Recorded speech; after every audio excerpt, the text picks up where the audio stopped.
Luchamos contra gigantes, el miedo, la injusticia y la ignorancia. A continuación le damos la cordial bienvenida a Tamara Moncada Landeta, quien es activista por los derechos humanos. Primero preguntándote sobre este día histórico, 1 de mayo, el cual también deja unos saldos de vidas humanas, lo cual parece ser que la gente está olvidando, está obviando y más se convierte en un día de salir, despejarse, lo cual está muy bien, pero se deja de lado quizás este hecho histórico que hubo muertes, que hubo trabajadores que dejaron la vida para poder tener estas 8 horas y tener también la seguridad social, entre otros derechos y beneficios laborales. Bienvenida. Hola Fran, qué gusto estar nuevamente aquí en tu espacio, qué gusto saludarte y verte. Un saludo a todas y todos quienes están conectados a tu programa, que ha ido creciendo y eso es maravilloso, que la comunicación y la comunicación alternativa tenga espacios para disputar el relato hegemónico que nos imponen desde los grandes poderes del país y del mundo.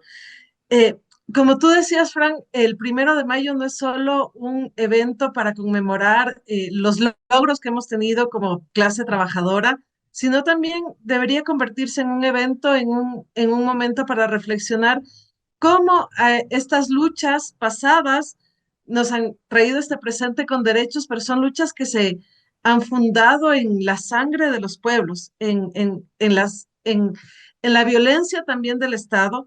Son luchas que han resultado en, o que son el resultado de denunciar y de pelear o de luchar, valga la redundancia, contra esas violencias estructurales a las que nos tienen sometidos el sistema capitalista, pero de las que nos quieren volver a someter en este país con retrocesos en derechos laborales impresionantes. Ya lo decía el, el, el presidente del IES, si no me equivoco, que hay que aumentar la edad de jubilación porque nosotros vivimos más. Entonces es un pecado vivir más. Finalmente, esos aportes también se construyen con los dineros de los trabajadores. Eh, Hay justificaciones muy absurdas en este país. 7 de cada 10 personas tienen un trabajo estable, tienen un trabajo, digamos, digno, entre comillas, y un vocero de la derecha de este país decía que 6 de cada 10 trabajadores, 6 de cada 10 ecuatorianos y ecuatorianas son despedidos antes de cumplir los 20 años porque los empleadores se niegan a pagar sus jubilaciones o para evitar costear estos rubros. Entonces, esos 6 de cada 10 son de 3 de cada 10. Lo que eso significa es que nos están empobreciendo cada vez más y nos están sometiendo a una violencia estructural y sistémica que es impresionante y que a la que la final el pueblo que está tan abstraído en otras cosas le está dando la veña. Y en ese sentido, y quisiera tomar las declaraciones que dio precisamente el, el directivo del SRI, del IES, que dijo que ya estaban, que antes el promedio de vida era hasta poco más de los 60 años, que ahora son hasta los 80. Quizás le está dando un mensaje claro a los jubilados, diciéndoles que por culpa de que ellos tienen unas mejores condiciones de vida, es que el IES está ahora en esta inestabilidad económica, dejando de lado que, por ejemplo, la cantidad de afiliados no ha aumentado en estos últimos años. Y el registro histórico y prácticamente el único periodo en el que subió los afiliados fue en el periodo de la Revolución Ciudadana, de 1,5 millones de afiliados a cerca de 4 millones. Y esos 4 millones se han mantenido en estos últimos 8 años. Prácticamente ha habido una subida, pero muy leve. Quizás eso está obviando el directivo del IES, que es la carta de Daniel Noboa.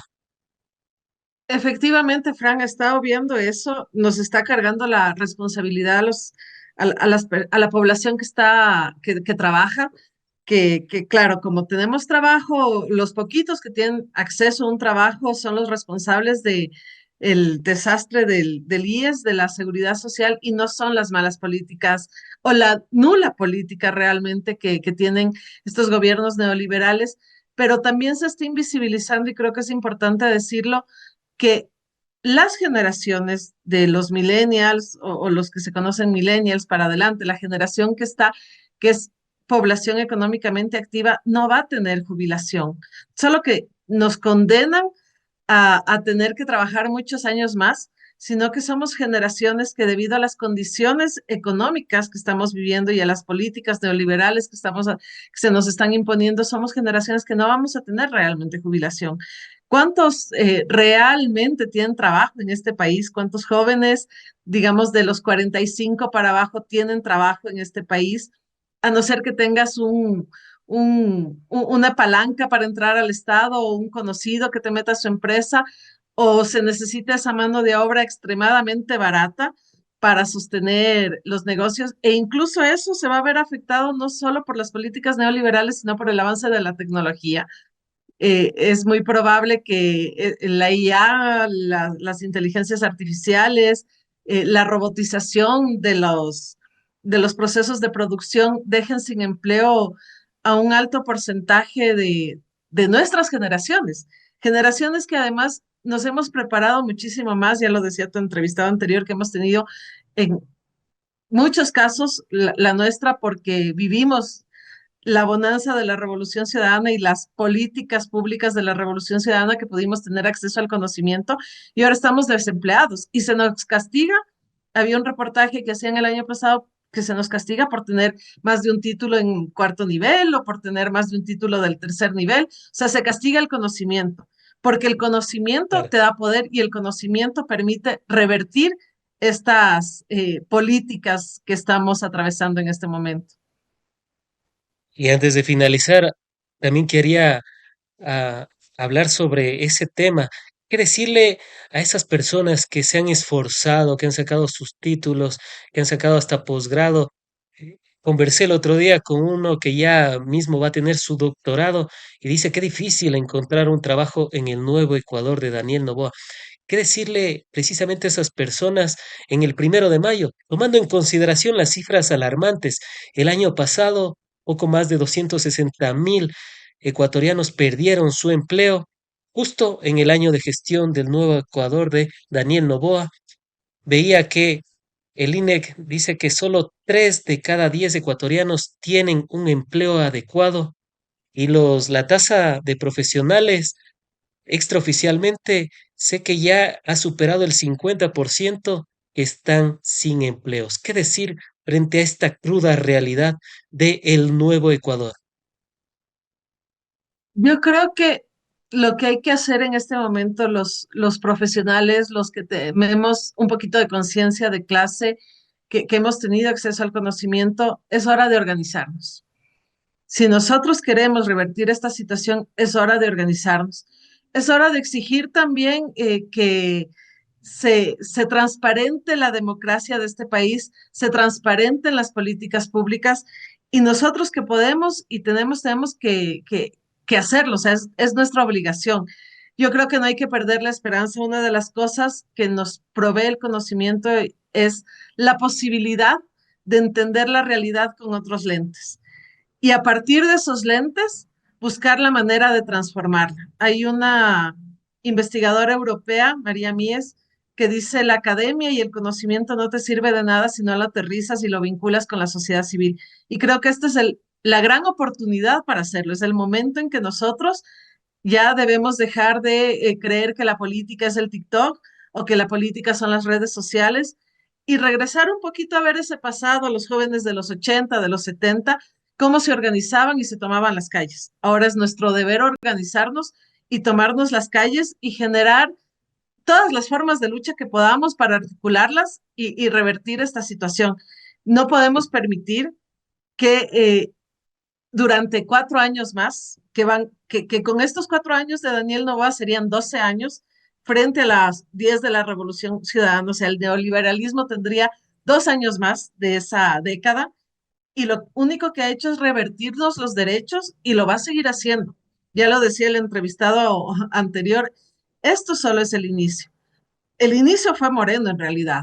Y lo que estamos viviendo ahora es el inicio de un recrudecimiento tenaz.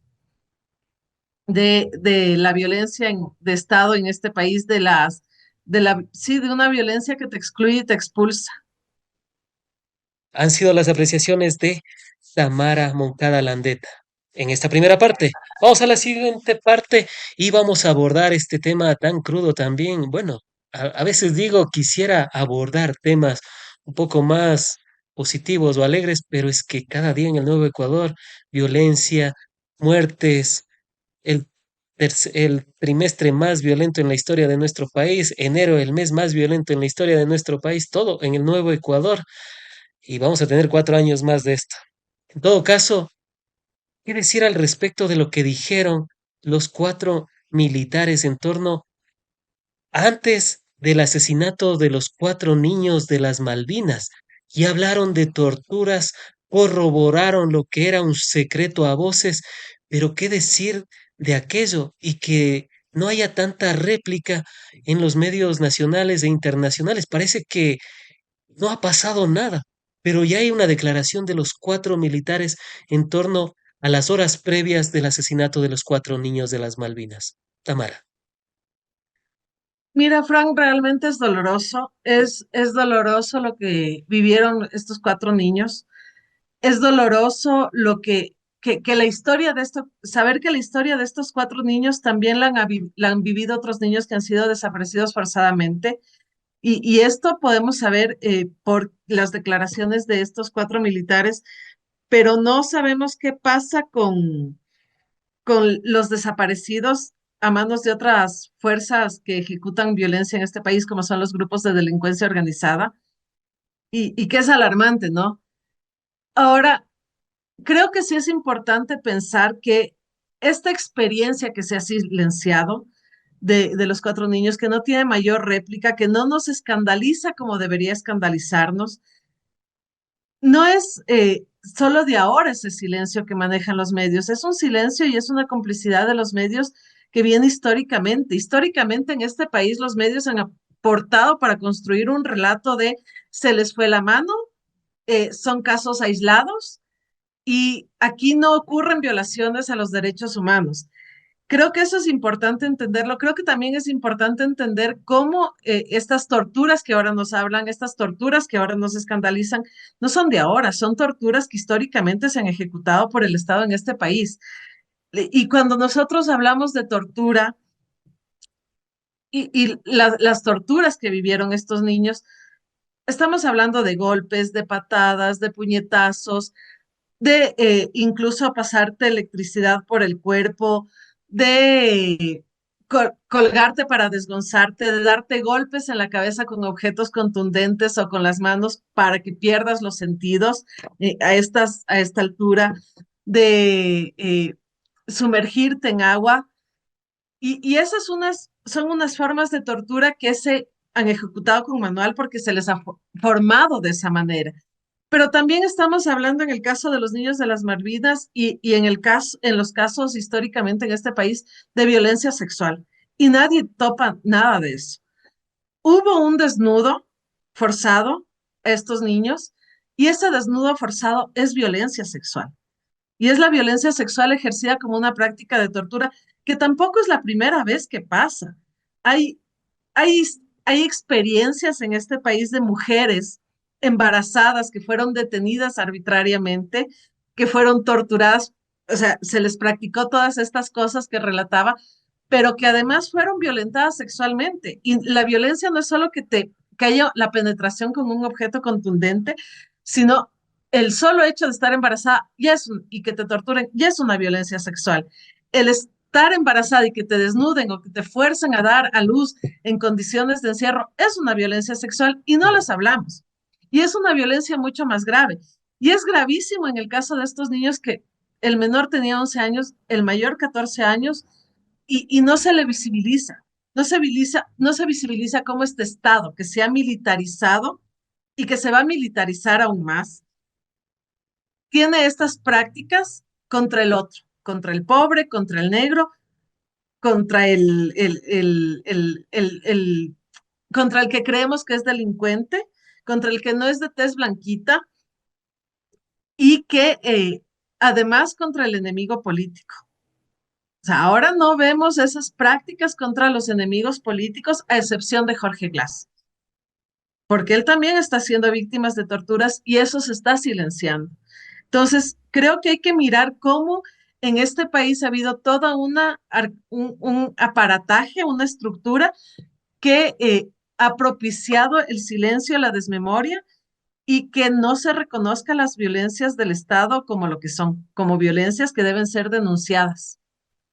Todavía cala el discurso de que los cuatro niños eran delincuentes y como se ha hecho una fastidización, como se ha hecho una especie de justificación del hecho de los cuatro niños de las Malvinas, un lamentable hecho que enlutece a todo el país, pero se puede hablar todavía de que porque eran supuestamente delincuentes, lo cual nunca fue comprobado, puede todavía calar en la narrativa de la sociedad, puede todavía ser hecho esto un justificativo, aunque imaginario en la mente tan limitada de aquellos que la siguen repitiendo. Mira, Frank, sí, o sea, estos discursos que se montan son la manera en que el Estado tiene de justificar, entre comillas, estos actos tan atroces.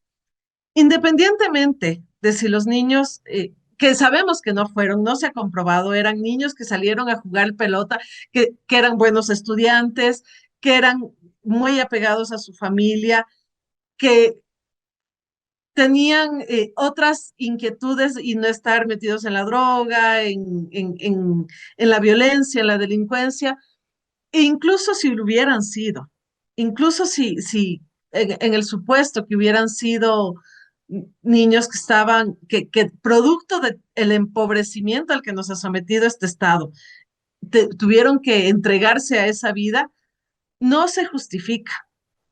Debían seguir un debido proceso, la detención, presentación ante un juez, de menores además, y ponerlo a órdenes de la policía. Los militares no tenían por qué hacer esto, pero estos discursos que sirven para la justificación son los mismos que se han usado históricamente, no solo en el Ecuador, sino en América Latina, en las dictaduras. En los años 80, los, las no nos olvidemos, por ejemplo, del caso de los hermanos Restrepo, que también eran otros niños, eran Podría los ser un delincuentes. Podría ser un paralelismo con lo de los hermanos Restrepo, porque ahí también recuerdo algunas narrativas que decían que porque eran colombianos, que seguramente eran inclusive de las guerrillas, lo cual tampoco nunca lograron demostrar, era una familia clase media, pero es eso lo que usualmente hacen estos gobiernos de extrema derecha, tratar de justificarse a través de esos discursos.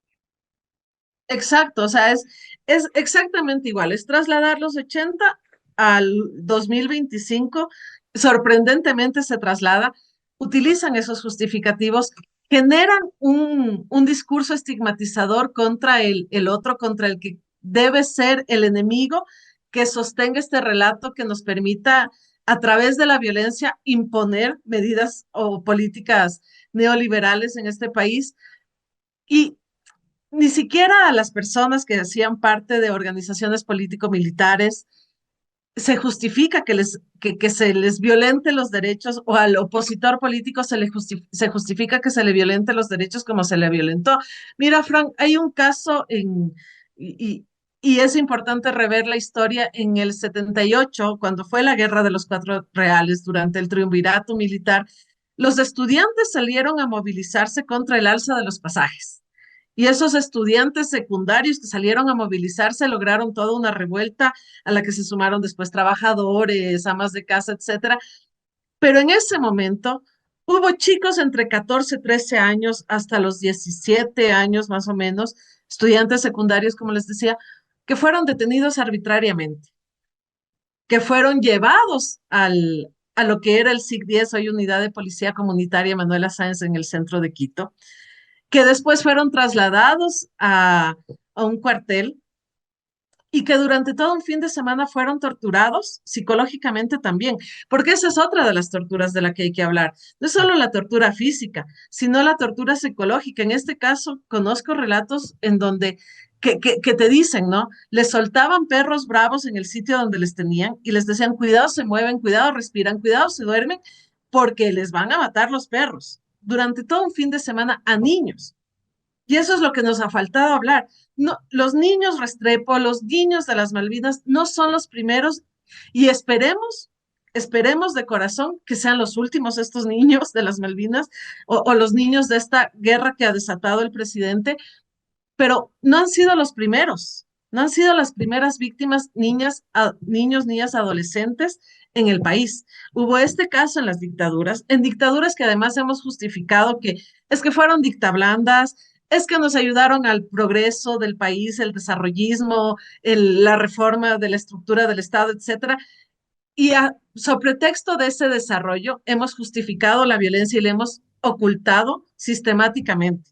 O sea, aquí hay un olvido y un silencio sistemático en este país y en los 80 también. En los 80 muchos jóvenes, porque eran muy jóvenes las guerrillas, y es importante hablarlo. Alfaro Vive Carajo, Montoneras Patria Libre, fueron guerrillas urbanas que lo que buscaban era una lucha para transformar la sociedad y que ahora no vivamos lo que estamos viviendo, lamentablemente, pero luchaban contra eso, buscaban igualdad, justicia, equidad social, que se garanticen los derechos básicos a las personas y se les persiguió por eso, por pedir que se transforme la realidad de los más excluidos, de los más empobrecidos.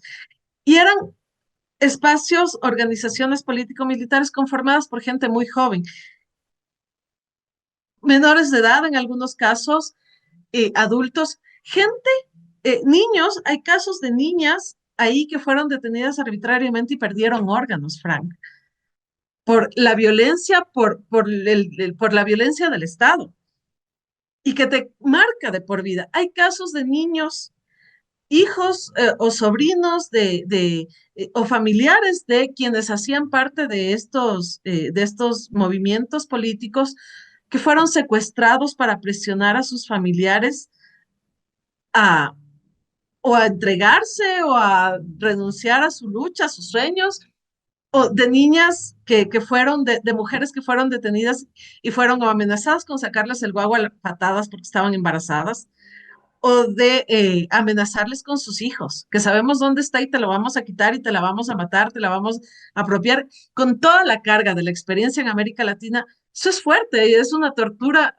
psicológica súper fuerte, de las que no hablamos, de la que no vemos, de la que no vemos. Y después, claro, llega el periodo de Correa, se investigan todos estos hechos, pasa el periodo de Correa, regresamos a una situación similar a la que fue antes del 2008, a una violencia sistemática, estructurada y generalizada contra la población. Y vemos que en las movilizaciones de Moreno, en las movilizaciones que había contra Moreno, las movilizaciones después contra Lazo, y, y en las pocas que se han dado en este periodo, lo que se ha hecho es detener a la gente y trasladarle al SIC o trasladarle a estos cuarteles militares. Claro, ahora con el justificativo es que son los delincuentes y la sociedad lo que te dice, algo de haber hecho, por eso, bien hecho, algo de haber hecho. O sea, no importa que sea un niño de 11 años, algo de haber hecho, un guagua. Y hablamos de triple vulnerabilidad. Una porque son niños. Otra porque son empobrecidos. Y la otra es por su condición étnica. O sea, hablamos de que son, son tres vulnerabilidades que tienen los niños y que encima tratan de mm, posicionar estas medidas, posicionar estas narrativas, pero por suerte ya la gente parece que incluso ya los medios deberían de tener un poquito de sensatez. Recuerdo que un medio público había publicado precisamente horas antes lo que había pasado de los niños que supuestamente habían estado delinquiendo y se ve que el video es truncado y luego tratan de manipularlo para hacer creer lo contrario. Por suerte ya los cuatro militares dicen la realidad, por suerte ya dicen que inclusive ellos no estaban en esos actos, eran niños deportistas, uno era inclusive catequista, entre otras cuestiones, sobrino de Michael Arroyo, un un emblemático jugador que estuvo en el Barcelona, entre otras cuestiones. Tamara, quisiera preguntarte también antes de finalizar con el tema de los niños de las Malvinas, si este hecho es producto de la improvisación de Daniel Noboa al haber sacado a los militares a las calles y al no tener una hoja de ruta clara para combatir la inseguridad en el país. Quizás esto es fruto de aquello, inclusive por la formación que tienen los militares, que ellos están preparados es para la guerra y no para la seguridad ciudadana como sí lo son los policías, aunque incluso los policías también a veces tienen sus extralimitaciones, pero esto es el resultado de la improvisación y de un inexistente plan Fénix en el país. No podemos negar que no, hay improvisación en las políticas de seguridad, que no hay un plan Fénix, que los militares no están preparados y no están formados para atender la violencia interna o para atender las cuestiones de seguridad y del ordenamiento interno del Estado, pero tampoco lo están los policías. O sea, aquí hay una formación de esos grupos donde se les forma precisamente o se les educa precisamente en base a la violencia, donde ellos también son agredidos en su formación, que conversábamos con Elizabeth, que lamentablemente no pudo estar aquí, pero con ella decía, es que no se les forma, se les deforma. No hay una formación, ni a los militares, ni a los policías, ni a los marinos, ni a la FA, hay una deformación. Pero más allá de todo este proceso de deformación o de formación mal dada y de toda esta improvisación del gobierno, no creo que podemos hablar de que el caso de los niños de las Malvinas es resultado de esta improvisación, porque estaríamos justificando nuevamente esa violencia y cayendo nuevamente en el relato de Ecuador, isla de paz. Ecuador nunca fue una isla de paz. Queremos que sea una isla de paz, queremos que no haya esta violencia, pero la hay. Entonces, no hemos sido esa isla de paz. Lamentablemente, el caso de los 4 niños es resultado de una política así sistemática, estructurada y generalizada que busca infundir temor en la población. Ya no solo el temor de cuidado te detiene el policía, cuidado te detiene el militar porque te puede desaparecer, te puede torturar, te puede ejecutar extrajudicialmente, sino también ese temor que en estos últimos años se ha impuesto con los grupos de delincuencia organizada.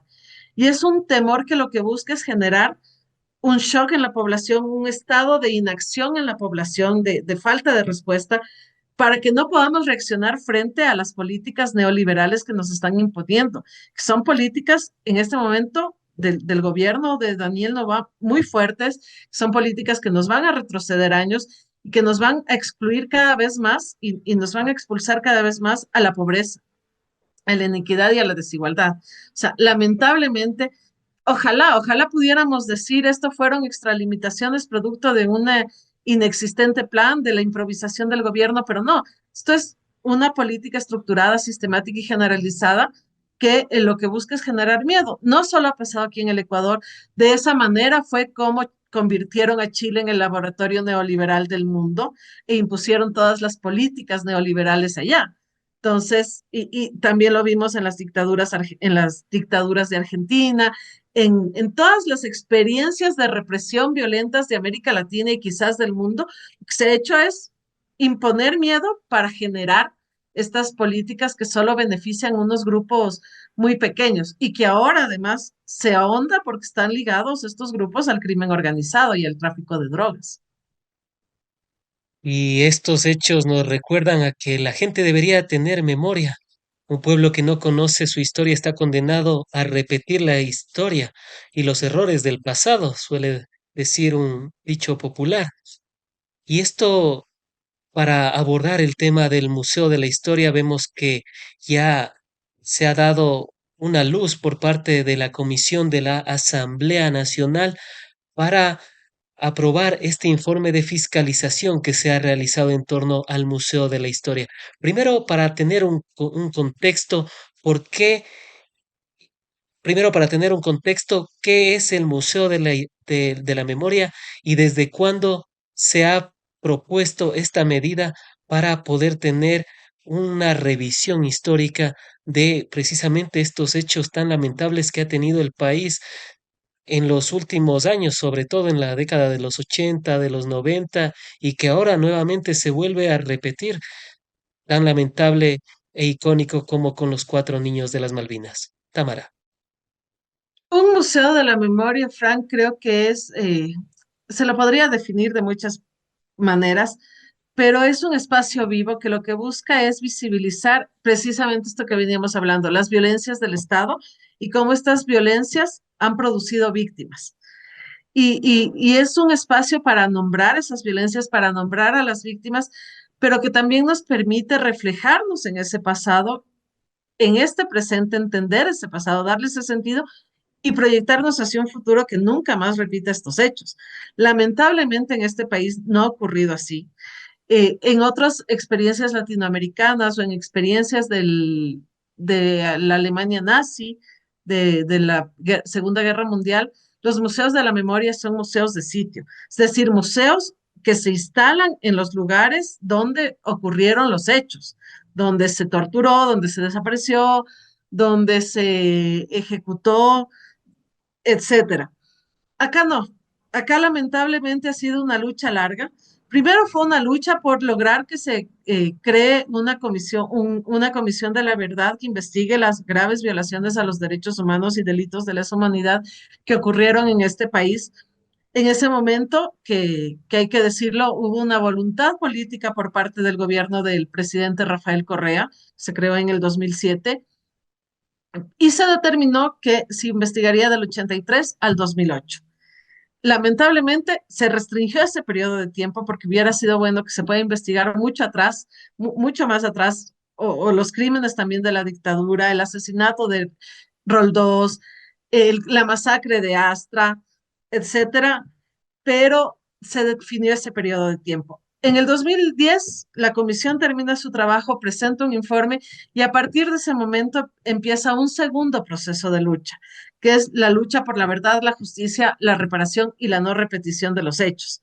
Una de las cosas que se hace en ese momento es impulsar la creación de una ley para la reparación de las víctimas de graves violaciones a los derechos humanos y delitos de lesa humanidad, y en esta ley se establece en su disposición general segunda que se cree un museo de la memoria.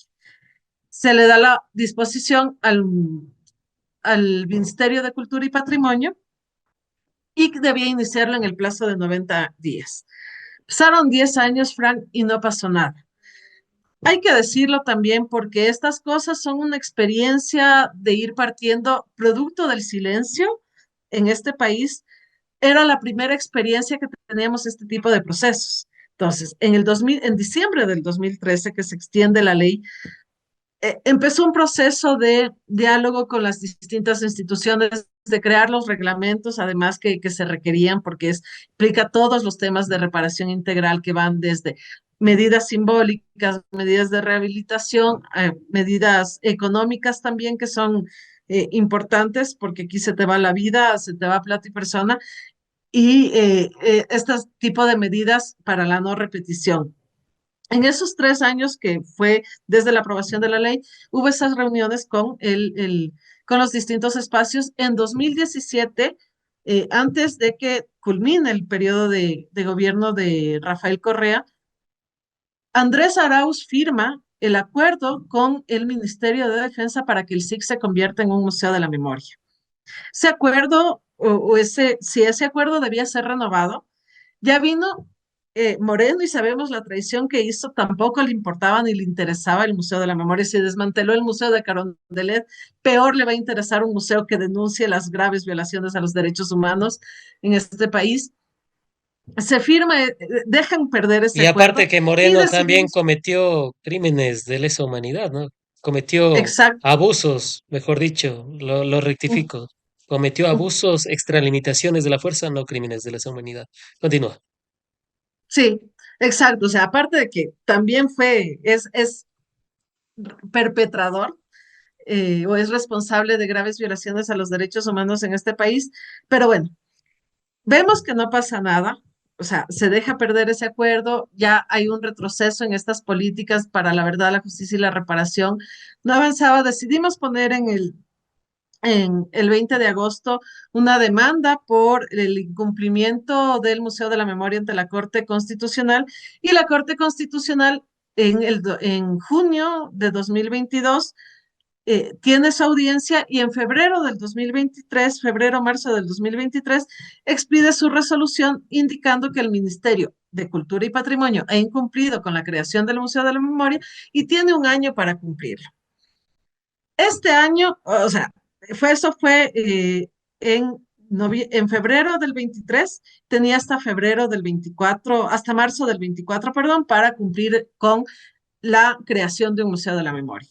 Ya vemos lo que pasó en el medio, hubo una muerte cruzada, cambio de autoridades, aunque algunos funcionarios se mantienen ahí, funcionarios que estuvieron en el periodo de Lazo y creo que desde antes también, se mantienen ahí y empiezan a hacer esta tarea muy mal hecha para cumplir con la sentencia de la Corte.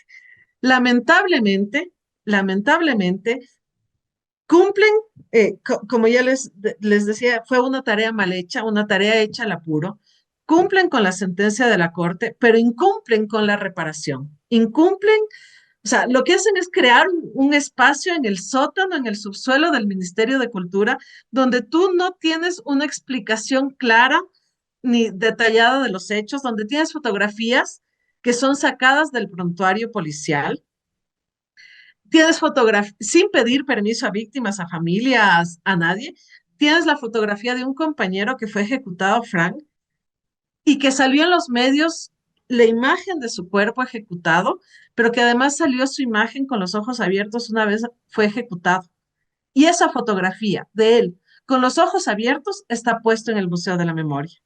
Y no se explica, no se explica, sino que se cuelga ahí y como que fuera uno más. Tú le preguntas a la persona mediadora, que tampoco es que le han formado para mediar este espacio, quiénes son, no tiene idea. Tienes un mural con nombres, con 456 nombres que representan, son los nombres que están en el informe de la Comisión de la Verdad. Un mapa de América Latina donde el perpetrador de Chile al que identifican es Salvador Allende.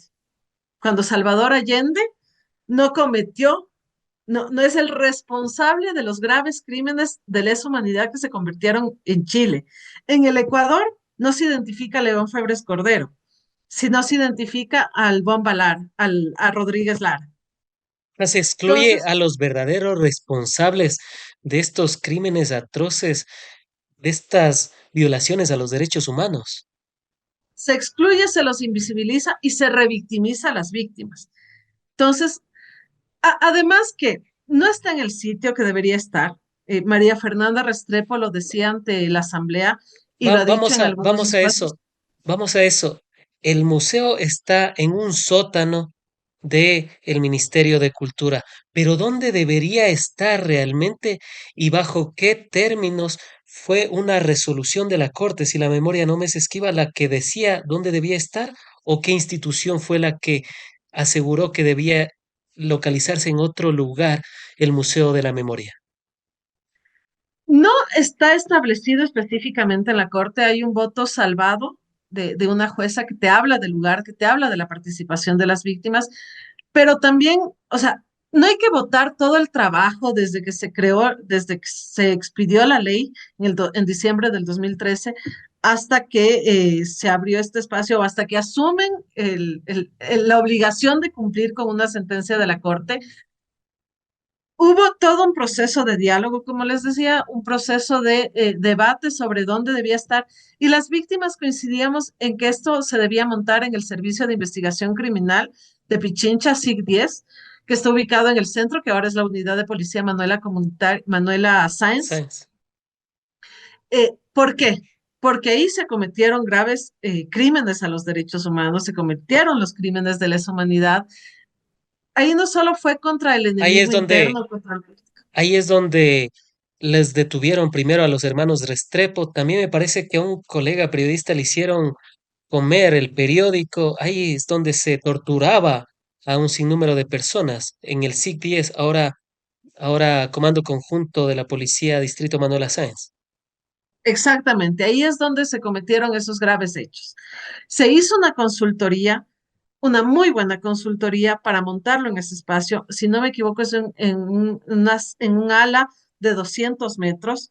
Todo eso se botó al techo de la basura. Todo el esfuerzo, todo el consenso, pero además todos los recursos que se destinaron para el proceso previo a montar el museo, los botó al techo de la basura, este gobierno, y lo abrió en un subsuelo que antes, entiendo, había sido una bóveda de un banco que quebró durante el feriado bancario. Y sí, sería genial ahí tener un museo de la memoria en una bóveda del feriado bancario y nombrar el feriado bancario y la dolarización también como ese crimen de Estado que fue, pero no se lo hace. Nos votan ahí y lo que nosotros hemos hecho en esta larga lucha es pedir primero a la Corte Constitucional que declare el incumplimiento de ese espacio como Museo de la Memoria y pedir un proceso de fiscalización en el plano nacional.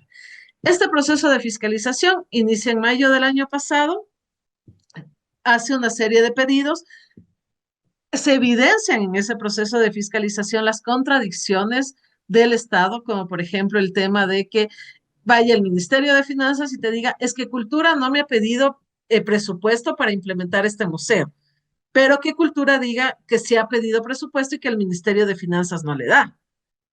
Que se evidencian los informes que hubo, que además son públicos, son de acceso público porque pueden revisarse en la causa 2720AN y acumulado de la Corte Constitucional, todo el mal trabajo que hicieron. Y no solo el mal trabajo que hicieron, sino la exclusión de las víctimas. O sea, un museo de la memoria debe servir para reparar a las víctimas, pero también para reparar a la sociedad diciéndole la verdad. Esa Comisión de la Verdad dijo hay 456 víctimas. Lamentablemente, en este país no hay 456 víctimas. Hay un subregistro impresionante donde quedan de fuera mujeres embarazadas, niños, niñas, adolescentes, población empobrecida que no entran en ese registro. Mucha gente que no ha podido hablar o que no ha tenido los medios para hablar y que sabemos que existe. La población LGBTQ+, que fue torturada en el SIC, por su condición y por sus luchas por la despenalización de la homosexualidad, que además hubo casos de ejecuciones, no entran en ese listado de víctimas. O sea, hay un subregistro impresionante que tampoco es que el Ministerio de Cultura le interesado investigar, que debería hacerlo, porque un museo te permite ampliar el espectro de qué víctimas y qué historias vamos a contar. Entonces, claro, entramos en todo este proceso. La Asamblea asume fiscalizar, lo asume por unanimidad la Comisión Especializada de Garantías Constitucionales, fiscalizar el Museo de la Memoria. Y el día martes de esta semana, también por unanimidad la Comisión emite un informe no vinculante que debe pasar al Pleno de la Asamblea y tratarse en Pleno de la Asamblea indicando que sí, o sea, que el museo que este espacio no es un museo, que este espacio no cumple con los parámetros ni los requerimientos de las víctimas, menos de la sociedad. Y esto se resuelve por unanimidad, lo que nos parece muy bueno, lo que nos parece muy importante, porque ahí hay asambleístas de todas las bancadas. Y claro, también entendiendo un poco la coyuntura en la que se desarrolla esta votación, están de cambio, algunos son Claro. reelectos, otros no. El día anterior salió todo, se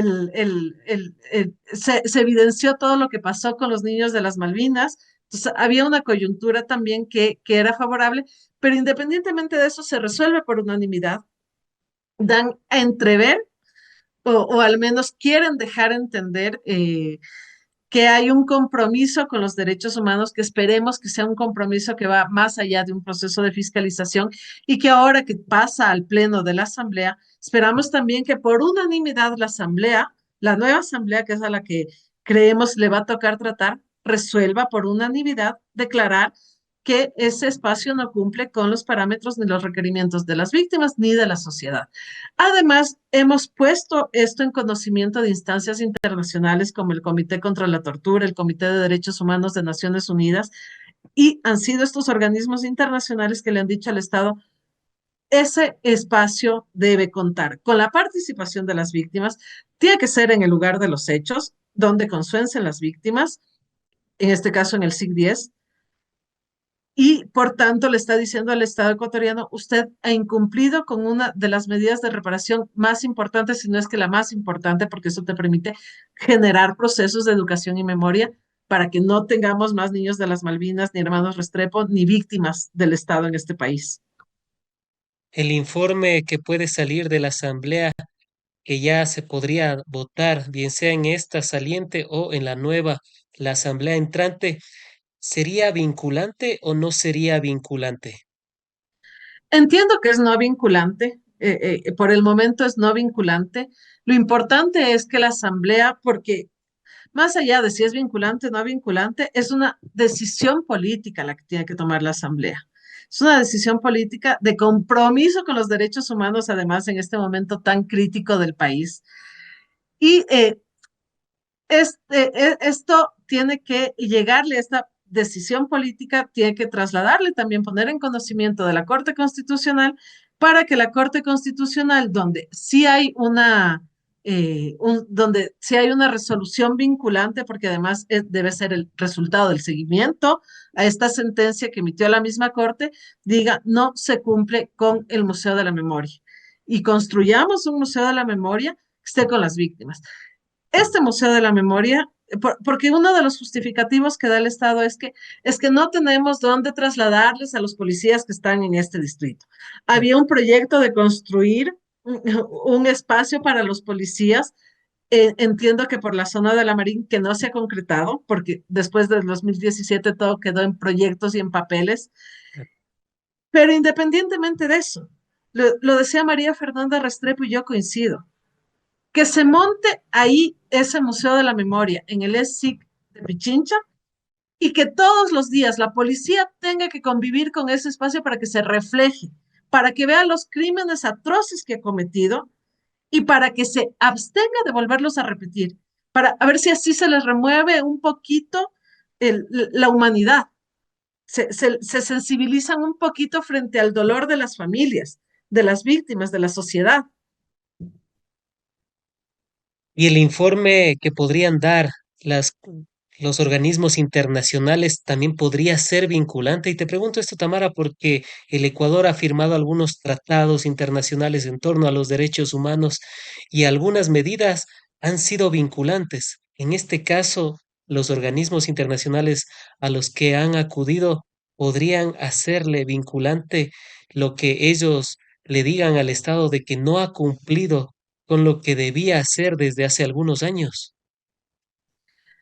Tienen un carácter, deberían tener, sí, tienen un carácter de vinculante, deberían tener un carácter de cumplimiento obligatorio, porque como tú dices, el Ecuador, si no me equivoco, es el país que más tratados de derechos humanos ha firmado Claro. y ahora creo que los violenta a todos, pero lamentablemente estamos en este estado. Pero claro, la resolución que te comentaba, salió en el marco de la evaluación periódica que les hacen estos organismos a los derechos de derechos humanos al Estado ecuatoriano. Cada cierto tiempo los comités evalúan al Estado a ver si está cumpliendo. Y sale en el marco de esa evaluación hace recomendaciones, se llaman así, son recomendaciones generales recomendaciones para el Estado ecuatoriano. Esas recomendaciones el Estado debe acogerlas y en función de esas recomendaciones va a ser evaluado el siguiente periodo que le compete al Estado ecuatoriano. Así no sean, o sea, por más que no sean de cumplimiento obligatorio, es la imagen internacional que como país le estamos dando.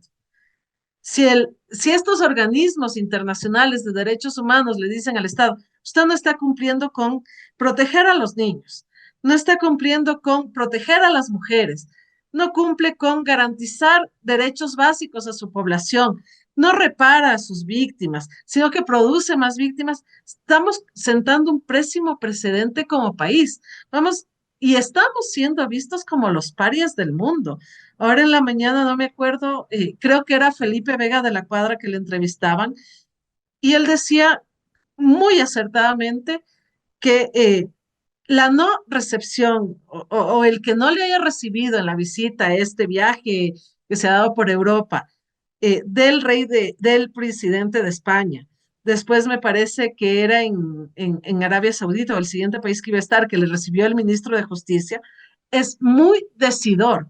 No nos están reconociendo como país y no reconocen a este presidente de TikTok como presidente, sino que te mandan a un subalterno y en el caso del ministro de Justicia que le recibe, es el ministro que está relacionado con la investigación, con las investigaciones judiciales. O sea, él hacía el comparativo, es como que aquí venga un presidente y le pongamos a que le reciba el director del SNAI.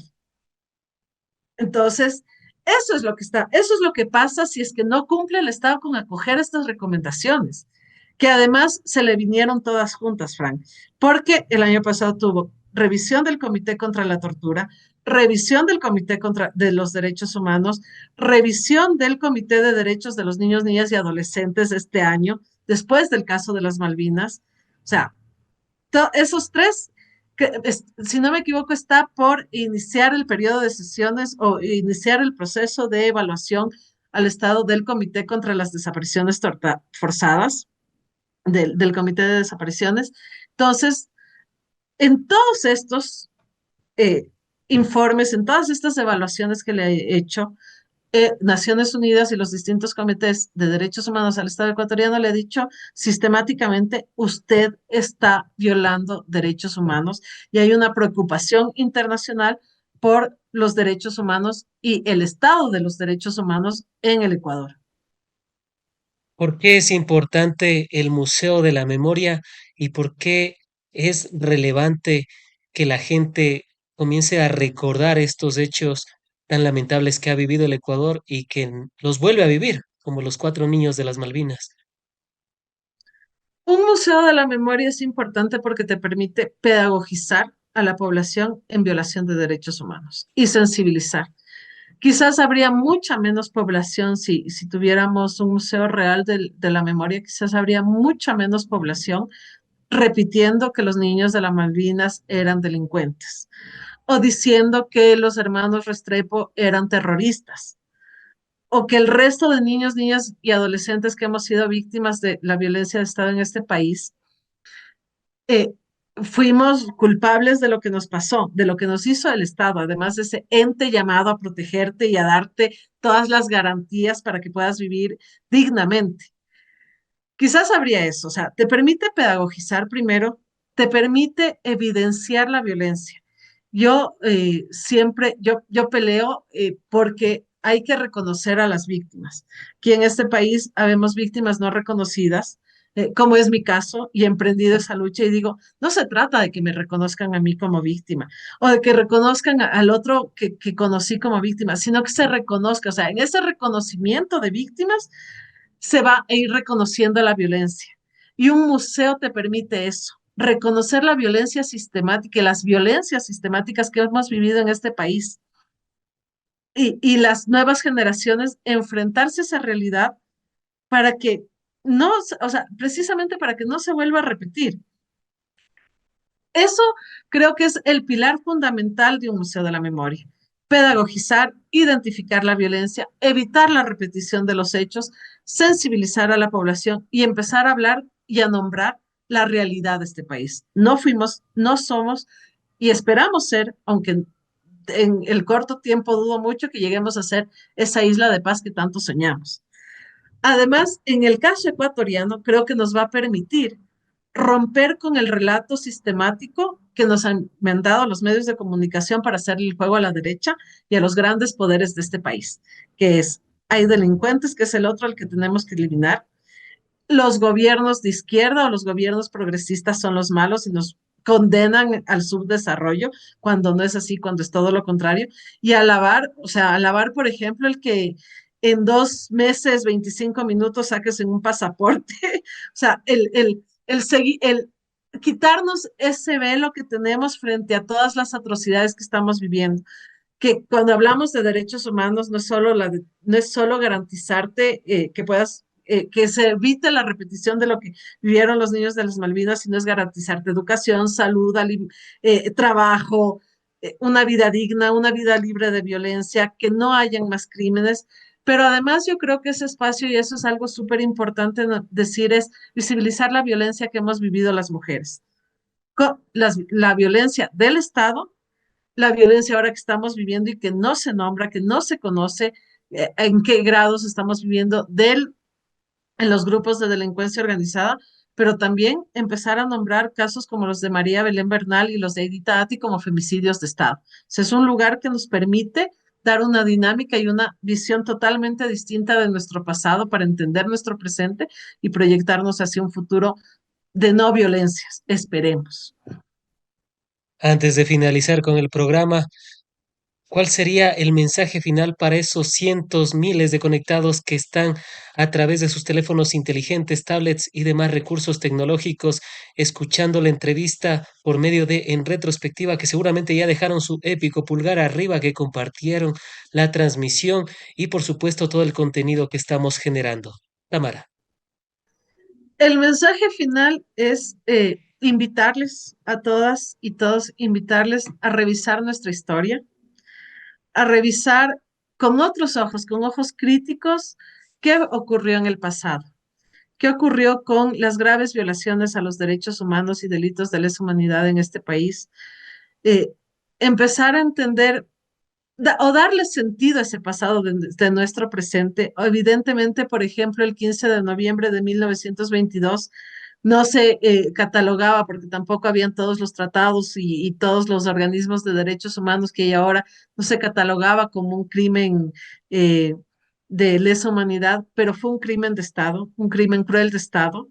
Entender esas luchas también del pasado, esas luchas que resultaron en estas masacres, estas violaciones, romper el silencio, o sea, yo creo que a todas y todos invitarles a romper el silencio, a decir y a identificarnos, porque toda la sociedad ecuatoriana ha sido víctima de un silencio, ha sido víctima del olvido y de una tergiversación de la historia que ahora no nos permite entender lo que estamos pasando, no nos permite historizar con mayor claridad esta violencia que estamos viviendo ahora. Entonces, sí, invitarles a buscar, a descubrir, a investigar, a sensibilizarnos también, a no esperar que sea nuestro familiar, nuestro hijo, hija, primo, hermano, sobrino, etcétera, el que sea detenido o el que sea desaparecido para decir y denunciar y gritarle al Estado, no puede seguir haciendo esto, puede seguir cometiendo estos delitos, pero también invitarle y preguntarles o dejar esta pregunta de ¿cuándo fue que yo me sentí vulnerado en mis derechos por el Estado o vulnerada? O sea, ¿cuándo fue esa primera vez que me sentí vulnerado y vulnerada por el Estado en mis derechos? Porque eso nos va a permitir identificar esa vulneración, el que no te hayan dado una cita a tiempo, el que no te hayan atendido como se debe, el que hayan retrasado un trámite, te hayan perdido los papeles, etcétera. O sea, desde esas cosas muy chiquitas hasta ya desapariciones forzadas, ejecuciones extrajudiciales, etcétera. ¿Cuándo sentí eso? ¿Cuándo sentí esa agresión? El identificar esa agresión te va a permitir sensibilizarte con lo que ahora estamos viviendo. Y entender que si a mí me pasó, sí, no me dieron el turno a tiempo y estaba enferma y eso resultó en que tenga que pagar afuera o no me dan la medicina y no tengo los recursos, te va a permitir entender lo que pasan ahora esas madres y esos padres de los niños, niñas desaparecidas y desaparecidos a manos del Estado y también de los grupos de delincuencia organizada, que ese es otro tema, pero es también responsabilidad del Estado por la falta de políticas públicas. Y por no hacerse cargo del monopolio de la fuerza, que sin duda alguna es del Estado y que a veces le trasladan la responsabilidad a los municipios cuando ellos no tienen todo el aparataje ni el presupuesto necesario. Pero sin duda alguna eso es futura, para un futuro análisis, para un futuro programa. Te agradezco, Tamara, por haber estado aquí con En Retrospectiva contándonos sobre esto tan importante que es sobre el Museo de la Memoria y estas luces que parece haber al final del túnel.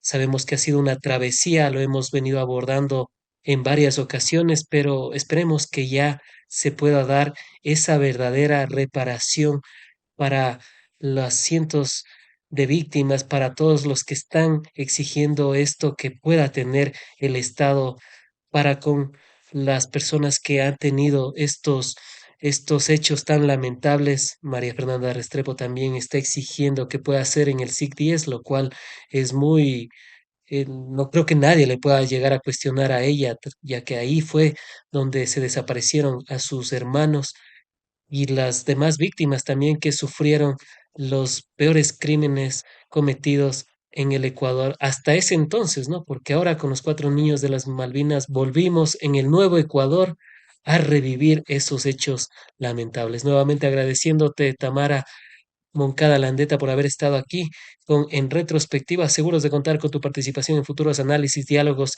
y debates de la coyuntura nacional. Gracias a ti, Frank, y gracias a todas y todos quienes han permanecido conectados en esta hora de almuerzo con nosotros. Gracias, Frank.